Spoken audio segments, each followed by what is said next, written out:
So maybe there are legal issues, but if they are there, then I'm not aware of them. Okay, thank you. Any comments? The next theme? So we thought about a project where we compare data collected by cars with their window wipers concerning rain intensity. So we have that data. Then we write a script to generate a regional rainfall pattern. So we have a script. Then we have the regional rainfall model for Germany. So that's data. So two data sets, one script, then one script to compare the two data sets, and then we write a report about it. Okay, so what would we do with that? We would definitely preserve the window wiper input data and the two scripts. The output can be thrown away because if the documentation is good enough, you can reproduce it, so it doesn't need to be preserved. The report obviously will be preserved because it will be published, open access and all that. And the regional model, regional precipitation model data we used, we got from some climate archive, let's say. We would not preserve it in like our way, but like link to it within the report in a way that it's accessible data for people who want to reproduce it. And so we just thought maybe where would you share it? Where would you share the code? GitHub? Or Git somehow, something comparable, institutional Git or something like that, and you could do the same with the window wiper dataset, or choose like to share it during like in a journal database that you publish.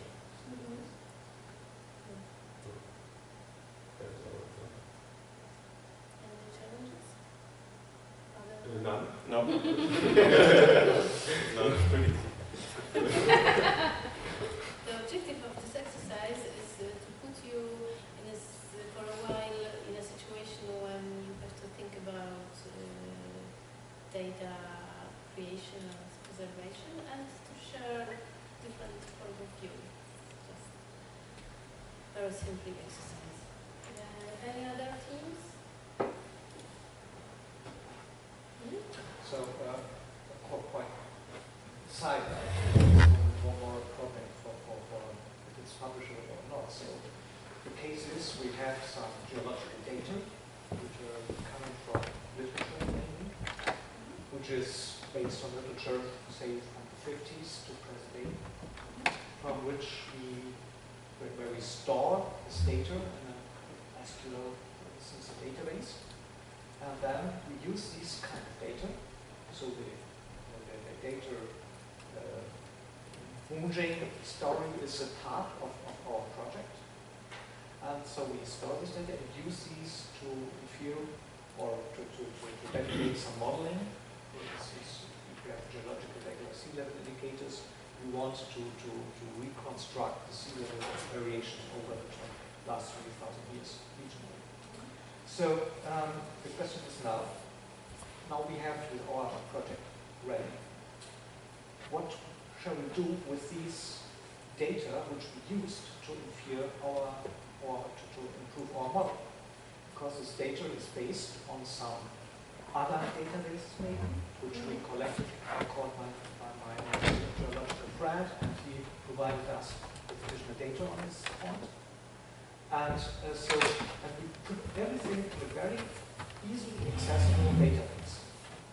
So that, but the origin of the data is some publications or some other authors, and they say you are not allowed to use this for your database. So how shall we go on? Because mainly the problem is that they don't want me to publish this data, because also their data collection is a large amount of time which he used for this. And so he said, no, I had as an extra effort 10,000 hours over the last 20 years to build up this database, and I won't allow you to publish this data. But they allow you to publish the results. They are to publish these data as a result. So I only got this data for my inference, but I'm not allowed to publish this data, on which my inference is based. So to reproduce, so it is practically not possible for another researcher to reproduce my results because he has no access to this original data. And this is a big problem when we're working on this problem, but we have no solution because also this data is based on thousands of publications. But if you indicate the source of this publication and the author of this publication, you do not violate author's rights. Yeah, but then we have to have a publication with 1,000 publications inside, because all these primary publications on which the data is based should also be So set. is it text mining or different method of analysis? But this is text mining. Which most of these things were they don't handle text mining because the texts which are below are mainly grey literature, so they are not online accessible. Isn't that kind of related to the credits you get for publishing the data set if you do so? Yeah. But they're basically not. What's that? Respect, basically, accepted or respected in our community. I mean, if this guy says, okay, I put like hundreds of hours into that data set, if we would just like, put credit on such a work by,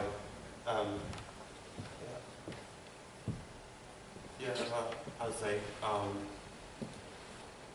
put credit on this work when he writes a publication about this data set, just this data set, without any statistics, just about collecting this data set and publishing that. Then the problem would not be there. Then he would just cite this data set and he gets the credits whenever this data set gets cited. Yeah, then for this point, yes, it's right.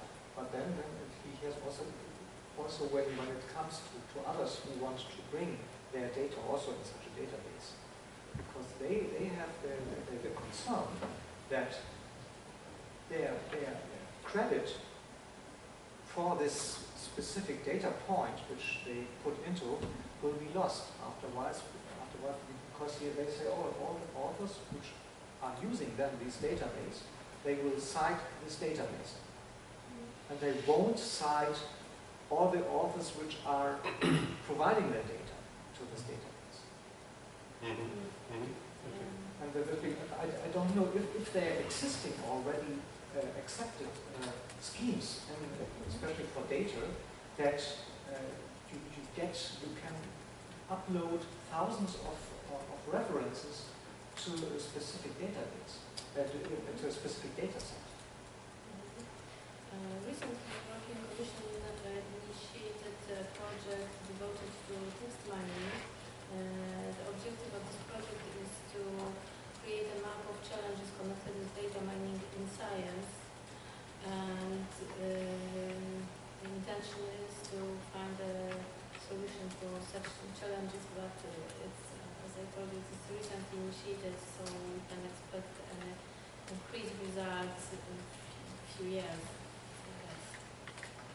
But yes, the European Commission is aware of such problems connected to combining different texts in the projects using text mining methods, because in many cases it is not allowed by copyright law to proceed data in text mining, to use sources, commercial sources, for example, even for research. Of course, it has also commercial context.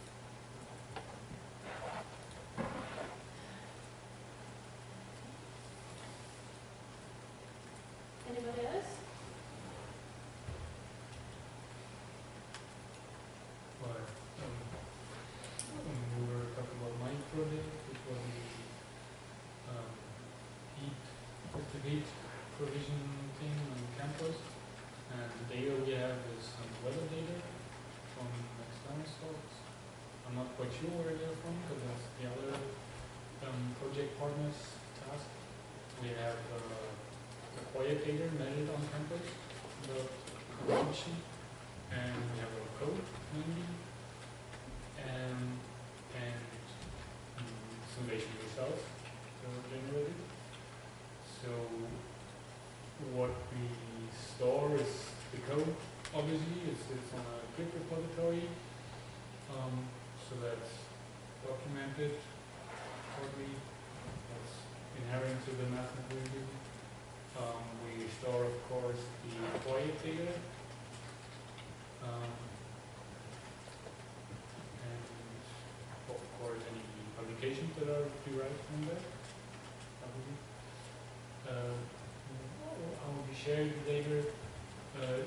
The results are published, of course. The code is on GitHub, so that will be easy to publish by just making public, giving some more optimization. The acquired measurement data would be the different solution. I'm not sure about the possibility of Git to store large amounts of data, but that would be the easiest to access that to the repository. We probably wouldn't share specifically the external weather data, so that's from other sources.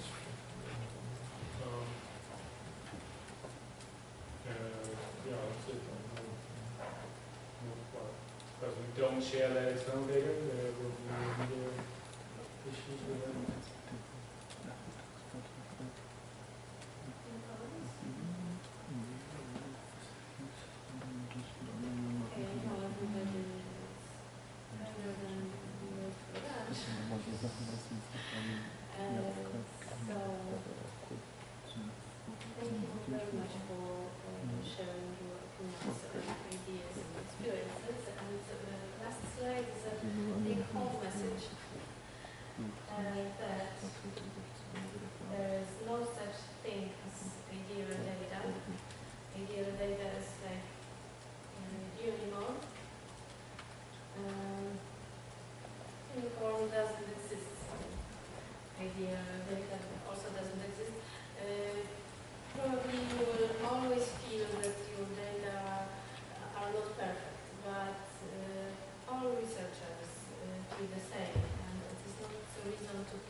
Yeah, so right at the bottom of the pad are two links to online surveys. One is a survey for Foster Review who paid for all of this. It's paid for lunch, paid for us to be here. So Foster needs some feedback, and there's also a software carpentry workshop feedback as well. So they're two separate surveys for two different organisations. So please take a few minutes to do that. And then there is the thought of these very nice skills. I'm very impressed. And then there's a thought on what you want to do this afternoon. Because of course Martin was going to deliver a session on citing and get a grade for your code, but of course he's not able to join us today. So, what do we want to do? You could just go home now. So what did we miss yesterday was the visualization. So the visualization, what? I'll finish it. Afterwards, your mouth will play together and you won't be able to sleep either. If you make him laugh, he can't chew either. You know? Stop it. Bad person. Oh, dear, I'm not stuck in the So shall we complete the forms? I'll clean my teeth out, and then we'll talk. Yeah, so the visualization was to look at a JavaScript-based library called D3 that allows you to produce interactive animations and diagrams. So rather than having the sort of static images that we normally produce, like we'd use in Matplotlib, for example, that we could include in a journal or a print publication. The idea is with using D3 that we can produce something that allows us to interact with the data set. So if one of the deliverables from your project is some sort of public impact, where you produce perhaps an interactive website that allows people to view your data and interact with your data, D3 is one of the tools that lets you do that quite easily. So that was the purpose, to give people an alternative to present and visualise data. Or we could look at Make. You were interested in Make. Yeah. I like that. Me too. But it's a bit of a niche thing. Not everybody's interested in Make. Why not? Sorry? Why not? Why not? Why should not be? No. Why should people not be interested in Make? Come on. Possibly because some people probably have better things to do with their lives. Really? Yeah, Make does make some people cry. Yeah. On a regular basis. On a regular basis. Well, and you have the idea of GitHub Hubs as an option, or Git. So we could have a look at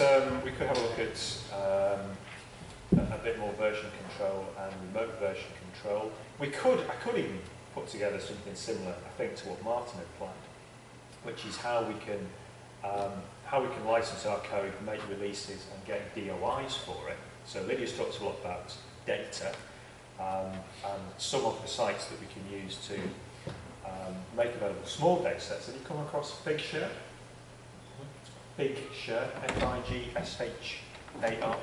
So Figshare was originally... Is that one of your slides? Yeah, I thought you'd mentioned that. So Figshare was originally designed for people to share diagrams, figures. But now it's grown so that people can make available data sets. And they make the process of getting a DOI, digital object identifier, very easy, so that you can make your data set available and you can cite it in your papers. We could talk about some of the mechanisms that exist to let us do that for software. So people who write code, it's often quite difficult to prove the contribution we've made to a research project if we're not doing science, but we're writing code that processes people's science. So there are a few little hints and tips that we might have in order to do that. And many of the same objections that people have towards making their data open apply to people making their code open. So we have to think about licensing. We have to think about where to make it available, think about how to make it available, and how to make sure that we get some credit for it. So we could talk about that. Have a think. So there's a few options, or nothing, it's your choice. So you're here, you might have better things you want to do. You might want to go Christmas shopping. Christmas party. Yeah. You've got a Christmas party today? In the kindergarten. Oh, kindergarten, So Christmas free party. of Oh, us. that's definitely more important. Free of us It's will half end past up three. there. Needed to be Right, planned. well, first fill in the form, and then we'll have a vote. You could say these mad sugary toffees from taking them as I go around. Okay, yeah, there are Running around the screen. Anyway. More than usual. So, Give them 6 of these before bedtime. Well, keep them quiet, won't it? I think there'll be a bedtime with 6 of these. You know, I think you're right. It'll be...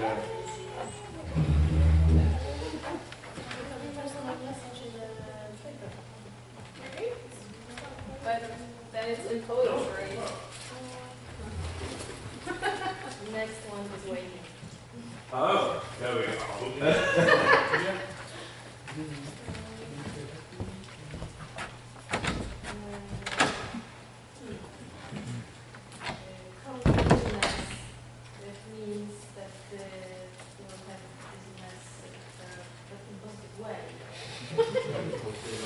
so these are like Fortune cookies? fortune cookies. That was what I was thinking. Yeah, thanks for that. Yeah. Fortune cookie sweets.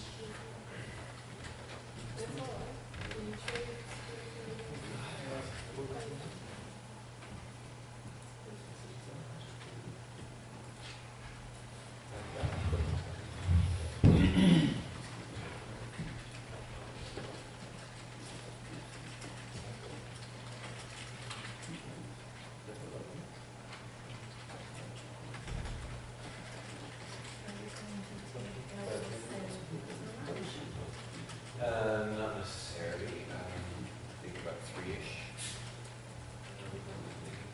Yeah, and I need to be away 3:15. 3:15. 3:15. My cut-off time is very So we don't have much time. Well, there was only one session. Yeah, Full on hour anyway. Yeah. Yeah. 13 hours, something? Yeah, so it could just be an hour session. It's good for mailing. Yeah. Any longer and people start crying, as they say. I mean, you'd get, I don't know. 3 people. But then if you could actually make me understand Nate in 1 hour, you'd be quite like the To god be of honest, explanations. yeah, I think it's an hour would be pushing it a bit.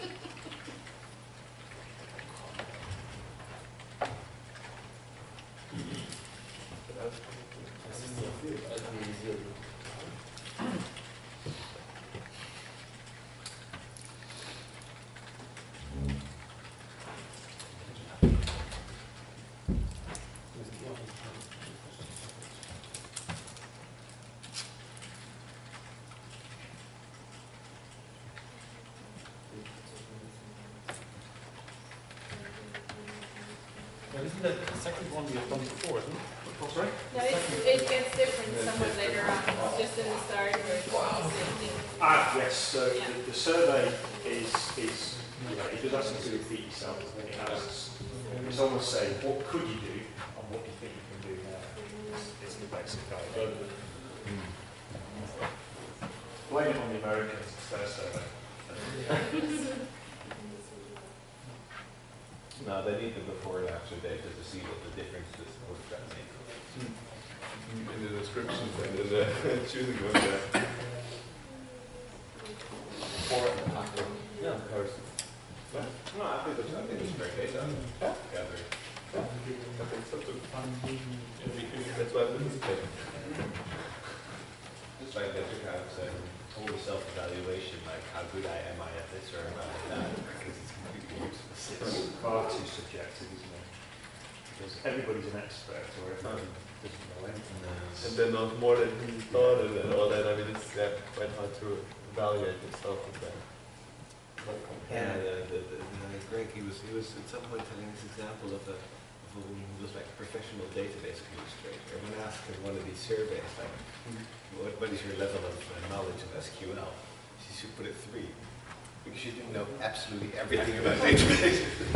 You're a professional, you know. And it's the point of view.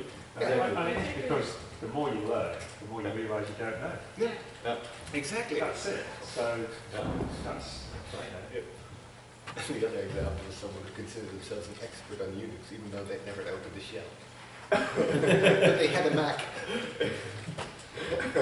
Yeah. Both funny examples of that. Yeah, really.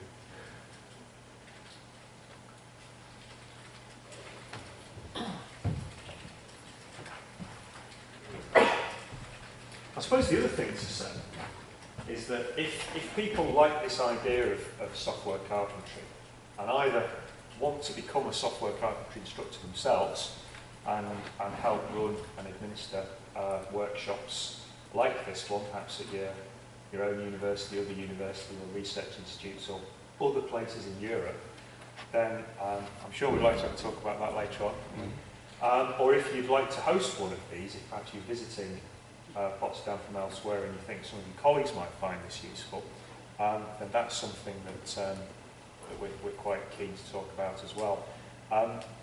Software carpentry is pretty well established in the UK, and there are clusters in Europe. I mean, Poland's been quite good with software carpentry. There've been quite a few software carpentry workshops in Poland, and there's an organiser in Poland. But elsewhere, it's been very patchy. So if this type of thing is useful, then say so. And I think between the group that organises it in Edinburgh and the lady in Poland, we can arrange something to get people together at some point in the future. There we go. It's all good stuff.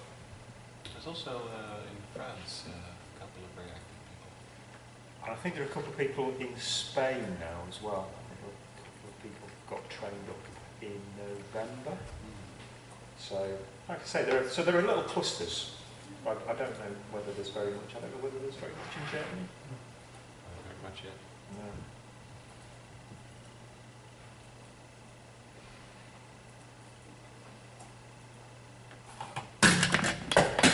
Whoops.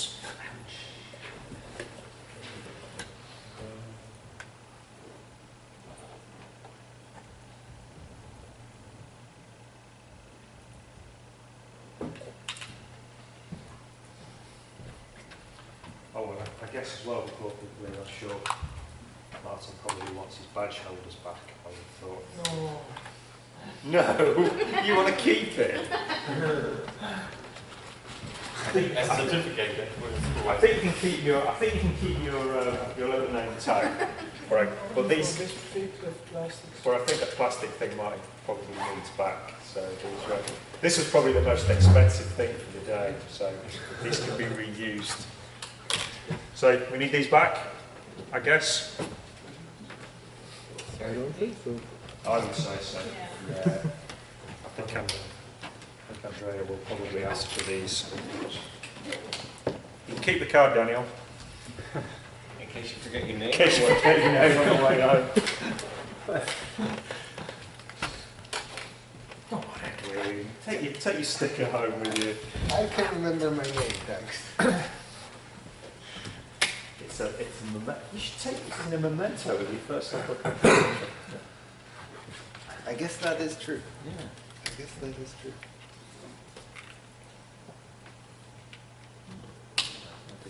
Can we try to make a decision about the topic of the afternoon? Yeah, that would be useful if people would like to do so instead of. Maybe that depends on.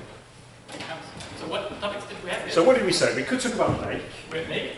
Yeah. Visualization. No, it was just make, I think. We could talk about visualization. Make again. Make visualization and citation. What did you say? Yeah, citing code. Citing code. Yeah, that one. They would be Okay, okay. maybe we can. You can vote for one of the Can we have the one hand for make? No, there are more. Okay. 5, 3, 6, forward. Make. Oh, that might be it. Visualization. Okay. 3. Visualization. 4. It's going to be a make. And citing code. Anybody? Good math, not here. 1. Okay. Cool. Right. Okay. So what Git? Git? You also mentioned. Oh yeah. Oh yeah. Well, yeah.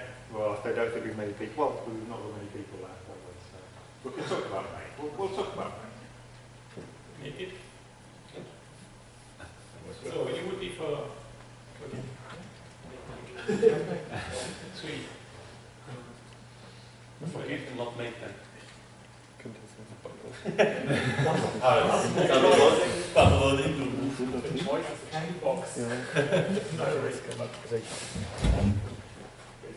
Okay. Right, okay, so it'll just be an hour, it'll just be a very brief introduction. And that's all it can really be in an hour, but we'll talk through make. There's quite a big software carpentry resource on make files. So we'll look at the first couple of sessions to look at what we're trying to accomplish. And then beyond that, at least you know what some of the vocabulary is and some of the basic concepts. And we can take it a bit further. Let's go for lunch. Let's go for lunch.